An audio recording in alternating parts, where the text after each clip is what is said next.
But I want to get back to my good friend, Congressman Latta from Ohio, and I did interrupt you, and I yield now, gentlemen. Well, I appreciate you yielding back, and I think what you're talking about is when you're running up these debts. I'd just like to run them across just a few numbers.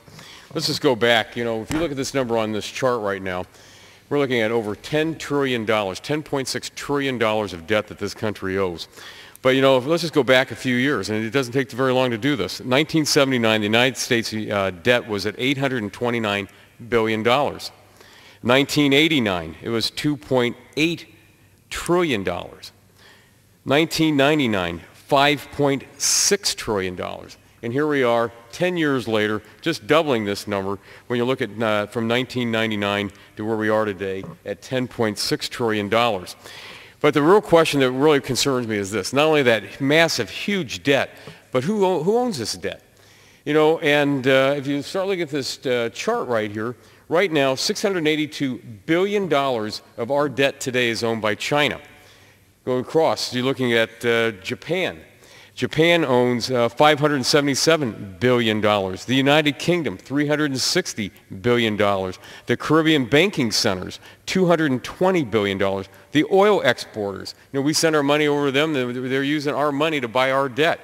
They have $198 billion. Brazil, $129 billion. But it always was this way. You know, 1979, let's just go back these years again. 1979. We had foreign debt of $119 billion. $119 billion. 1989, $429 billion. 1999, $1.2 trillion. Well, these numbers are just escalating. And the problem we have today is this. We're having a situation out there is what happens when these other countries start stimulating their own economies. And they start saying, you know what, we can't buy that American debt. Who's going to be out there to buy that debt? And we have a couple alternatives: either not issue that debt or have to put a higher interest rate out there to make these other countries want to buy our debt. Because Americans are saying, you know, we're not buying it. These other countries are. So I have a real concern of these problems that other countries are owning our debt, that they could actually start dictating the United States. You know, the Chinese were telling us that we had to do something about our economy.